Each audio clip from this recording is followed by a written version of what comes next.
Hello everyone, आप सभी दोस्तों का स्वागत है। इस वीडियो में हम लोग देखने वाले हैं दो मेन बोर्ड आईपीओ। जिन दो मेन बोर्ड आईपीओ के बारे में बात करने जा रहे हैं, उन दो मेन बोर्ड आईपीओ में से कौन सी आईपीओ यहाँ पे बेहतरीन देखने को मिल रही जीएमपी के अकॉर्डिंग, साथ साथ बिजनेस मॉडल, फाइनेंशियल हेल्थ के अकॉर्डिंग, उनके बारे में इस वीडियो में डिटेल्स में बात करने वाले हैं जीएमपी के साथ।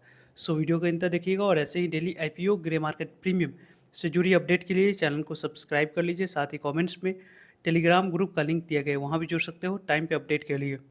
सो फर्स्ट ऑफ ऑल, जो दो मेन बोर्ड आईपीओ ओपन होने जा रही है एक साथ ही, जीएनजी इलेक्ट्रॉनिक्स आईपीओ और इंडिक्यूब स्पेस आईपीओ। इन दोनों मेन बोर्ड आईपीओ में देखा जाए तो अप्लाई करने के लिए सिर्फ और सिर्फ 15,000 अमाउंट्स की यहाँ पे रिक्वायरमेंट होगी। दोनों बुक बिल्डिंग आईपीओ है, बीएससी एनएससी दोनों जगह पर कंपनी की लिस्टिंग होने वाली है।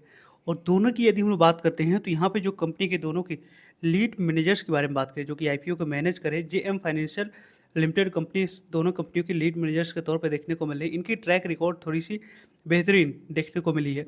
यहाँ पे देखा जाए तो लीड मैनेजर से भी थोड़ी सी आप लोगों को रिस्पॉन्स किसी भी आईपीओ में देखा जाए तो पॉजिटिव या निगेटिव तरफ भी जाते हुए देखने को मिलती है, क्योंकि उनके पास ट्रैक रिकॉर्ड किस तरीके से कैसी रही है। यदि उन कंपनी की आईपीओ आ रही है, उनमें यहाँ पे लीड मैनेजर्स जो आईपीओ को मैनेज कर रहे हैं, उनकी यहाँ पे ट्रैक रिकॉर्ड बेहतरीन रहती है, तो कंपनी थोड़ी सी यहाँ पे अच्छी रहती है। तो उससे ज़्यादा यहाँ पे पॉजिटिव पॉइंट्स उसके कंपनी के लीड मैनेजर से भी मिलते हुए देखने को मिल जाती है। तो यहाँ पे भी उसी तरीके की वैसे ही positive outcome JM financial lead manager से इस कंपनी को आते हुए देखने को मिल रही है। कंपनी को देख दोनों की जो फेस वैल्यू है उसकी यदि हम बात करते हैं तो जीएनजी इलेक्ट्रॉनिक्स आईपीओ की जो फेस वैल्यू ₹2 है, जो कि लिक्विडिटी यहाँ पर थोड़ी सी कम होगी। लेकिन यहाँ पे सबसे ज़्यादा इंडिक्यूब स्पेस आईपीओ में लिक्विडिटी यहाँ पर थोड़ी सी ज़्यादा रहने वाली है। दोनों की सेम प्राइस बैंड रखी गई, ₹237 दोनों की कट ऑफ प्राइस है। दोनों आईपीओ में अप्लाई करने के लिए यहाँ पे देखा जाए तो 63 इक्विटी शेयर मिनिमम आप लोग को अप्लाई करते समय सेलेक्ट करना होगा। लेकिन इंडिक्यूब स्पेस आईपीओ में यदि आप अप्लाई कर रहे हैं, एम्प्लॉय कैटेगरी के लिए एलिजिबल है, तो वहाँ पे आप लोगों को ₹22 डिस्काउंट है। यानी कि आपको देखा जाए तो जो कि आपको अप्लाई करते समय ₹215 आपके लिए कटर प्राइस निकल कर आ जाएगा। उसी कटर प्राइस पे आपको अप्लाई करनी है। कंपनी की इशू साइज़ के अकॉर्डिंग बात करते हैं तो दोनों कंपनियों के इशू साइज़ में काफ़ी ज़्यादा बड़ी डिफरेंस देखने को मिल रही है। यहाँ पे जीएनजी इलेक्ट्रॉनिक्स आईपीओ की जो इशू साइज़ है वो थोड़ी सी स्मॉल है। यहाँ पे देखा जाए तो जीएनजी इलेक्ट्रॉनिक्स आईपीओ की इशू साइज़ 660 करोड़ की ही देखने को मिल रही है। और आपको देखा जाए तो इस कंपनी की यदि हम लोग बात करते हैं तो इंडिक्यूब स्पेस आईपीओ की तो 700 करोड़ की इशू साइज़ है। इसमें जो positive points GNG electronics IPO में कि 35% शेयर रिटेलर्स के लिए रिजर्व रखा गया है। यानी कि इस आईपीओ में रिटेलर्स कैटेगरी में अलॉटमेंट मिलने की चांस थोड़ी सी ज़्यादा बनी रहेगी। लेकिन इंडिक्यूब स्पेस आईपीओ में रिटेलर्स के लिए सिर्फ और सिर्फ 10% तक ही शेयर एलोकेट करने के लिए रखा गया है। जो कि यदि हम लोग बात करते हैं तो आने वाले समय में जो यहाँ पे इस आईपीओ में यदि हम लोग स्पेस की बात करते हैं, इंडिक्यूब स्पेस आईपीओ में, तो वहाँ पर रिटेलर्स के पास कम शेयर रहेगी। तो उसके कारण से आपको आने वाले समय में ऑपरेटर्स या आपको चाहे बड़े प्लेयर्स इस कंपनी की शेयर को ऊपर ले जाने में थोड़ी सी आप लोगों को हेल्प होते हुए देखने को मिलेगी। तो इसमें आप लोगों को लिस्टिंग के बाद मोमेंटम ज़्यादा बनी रहेगी। यहाँ पे आपको लिस्टिंग गेन के पास मोमेंटम ज़्यादा बनते हुए देखने को मिल सकती है। लिस्टिंग गेन ज़्यादा मिलने की चांस आपको जीएनजी इलेक्ट्रॉनिक्स आईपीओ में देखने को मिलेगी। और आफ्टर लिस्टिंग मोमेंटम की एक्सपेक्टेशन यहाँ पे देखा जाए तो इंडिक्यूब स्पेस आईपीओ में बनती हुई देखी जाएगी। कंपनी की दोनों की ओपनिंग डेट सेम है। यानी कि एंकर इन्वेस्टर के बारे में बात करते हैं तो लेट नाइट तक आपको कल के डेट में यहाँ पे इन्फॉर्मेशन आते हुए देखने को मिलेगी। इन दोनों कंपनियों की एंकर इन्वेस्टर लिस्ट दिखना काफ़ी ज़्यादा इंपॉर्टेंट रहेगा। इन दोनों कंपनियों की क्लोजिंग डेट यहाँ पे सेम है। यानी कि आपको 25 जुलाई इन दोनों कंपनियों में आखिरी दिन अप्लाई करने के लिए समय रखा गया है। वैसे इन दोनों कंपनियों में कितने नंबर ऑफ टाइम से आईपीओ सब्सक्राइब होती है वो इंपॉर्टेंट रहेगा देखना। कंपनी के बारे में बात करते हैं तो यहाँ पे आप लोगों को अलॉटमेंट डेट 28 जुलाई रखी गई है। यानी कि आपको देखा जाए तो नेक्स्ट वीक जो ये आपको मंडे है, उस मंडे को यहाँ पे आपको अलॉटमेंट मिली या नहीं उसके बारे में इन्फॉर्मेशन मिल जाएगी। 29 जुलाई को नहीं मिलने पे पैसे रिफंड करने की डेट, और 29 जुलाई को ही डीमैट अकाउंट पे शेयर को क्रेडिट करने की डेट। और टेंटेटिव डेट लिस्टिंग के बारे में बात करते हैं तो इस कंपनी की लिस्टिंग आपको होते हुए देखने को मिल जाएगी 13 जुलाई को दोनों कंपनियों की।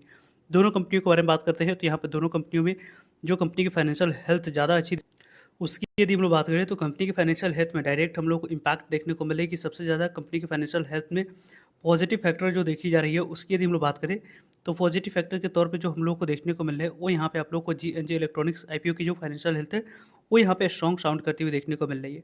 क्योंकि जीएनजी इलेक्ट्रॉनिक्स फाइनेंशियल के बारे में बात करते हैं तो इसकी यहाँ पे कंपनी का लगातार कंसिस्टेंट कंपनी प्रॉफिट रिपोर्ट करते हुए देखने को मिली। इसकी यदि हम लोग प्रॉफिट में देखा जाए तो कंपनी लॉस में ही ऑपरेट करती हुई देखी जा रही है। इसके कारण से कंपनी के पास बोरोइंग के बारे में बात करते हैं तो दोनों कंपनियों में बोरोइंग यहाँ पे सबसे ज़्यादा देखी जा रही है। किसमें? तो इंडिक जीएनजी इलेक्ट्रॉनिक्स आईपीओ में यहाँ पे कुछ बोरोइंग को कम करने के लिए पैसे की यूज़ करेगी कंपनी।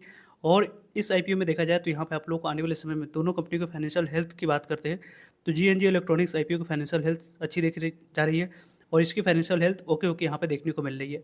इन दोनों कंपनियों के हम लोग देखें तो इंडिक्यूब स्पेस आईपीओ की यदि हम लोग बात करते हैं तो कंपनी के बिजनेस मॉडल के अकॉर्डिंग तो आपको आने वाले समय में यहाँ पे आप लोगों को फ्यूचर पर्सपेक्टिव्स के अनुसार से देखा जाए तो कंपनी की ग्रोथ इन फ्यूचर यहाँ पे ज़्यादा देखने को मिलेगी। इस तरीके की एक और company office space limited company की आईपीओ आई हुई थी। उस कंपनी ने काफ़ी अच्छी शानदार लिस्टिंग गेन के बाद मोमेंटम हम लोग को ज़्यादातर दिखाती हुई देखने को मिली।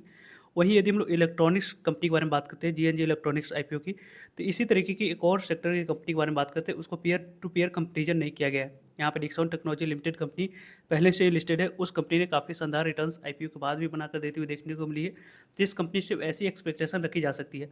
कंपनी यहाँ पे छोटी कंपनी है और हाल ही में देखा जाए तो इस तरीके की ऐसी कंपनी जिन कंपनियों की आईपीओ आई है उन कंपनियों ने काफ़ी अच्छी ग्रोथ अपने स्टॉक में दिखाते हुए देखने को मिली है लिस्टिंग के बाद। तो यहाँ पे आप लोगों को देखा जाए तो जो कि यदि हम लोग देखें तो फर्स्ट प्रायोरिटी लिस्टिंग के बाद किसी कंपनी को दी जा सकती है इंडिक्यूब स्पेस आईपीओ है। और लिस्टिंग के समय फर्स्ट प्रायोरिटी आप लोगों को देखा जाए तो जीएनजी इलेक्ट्रॉनिक्स आईपीओ में देखने को मिल रही है, फर्स्ट प्रायोरिटी देनी चाहिए।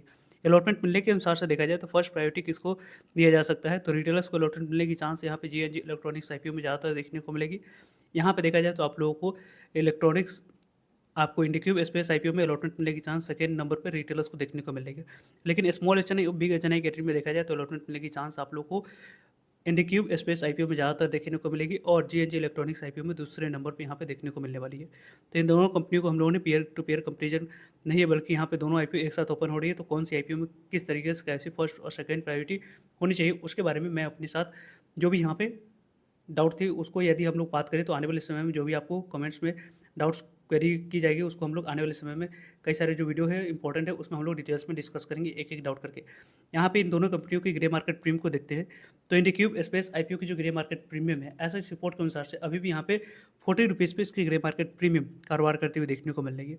लगभग 237 पे 40 रुपीज़ की गेन 237 पे लिस्ट यहाँ पे देखा जाए तो लगभग 200 आपको जो 37 रुपये है वो 277 रुपये के पास इस आईपीओ की लिस्टिंग प्राइस निकल कर आ रही है और एक डॉट पे 16-17% के पास लिस्टिंग मिलने की चांस है। लगभग 2520 रुपये के आसपास ये आईपीओ लिस्टिंग देती हुई देखने को मिल सकती है। वहीं यदि हम लोग जीएनजी इलेक्ट्रॉनिक्स आईपीओ के बारे में बात करें तो जिस तरीके से जैसे एंथम बायोसाइंस आईपीओ की लिस्टिंग हुई है उसके कारण से पॉजिटिव स्ट्रेंथ देखने को मिली। 78 रुपये पे इसकी ग्रे मार्केट प्रीमियम कारोबार हो चुकी है। मॉर्निंग से अभी तक जो बदलाव आई है सिर्फ और सिर्फ 1 रुपये की बदलाव आते हुए देखने को मिला है, जिसके अकॉर्डिंग 32.91% के पास लिस्टिंग मिलने की चांस है। लगभग यहाँ पे 5 तक की प्रॉफिट इस आईपीओ की ग्रे मार्केट प्रीमियम के अकॉर्डिंग बनते हुए देखने को मिल रही है।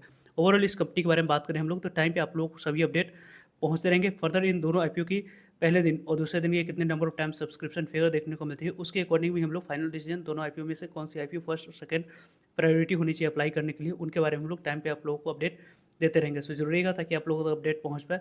फर्दर जो भी डाउट करिए उसके बारे में कमेंट्स करके पूछ सकते हो। मिलते हैं एक नई इन्फॉर्मेटिव वीडियो में, तब तक के लिए जय हिंद जय भारत।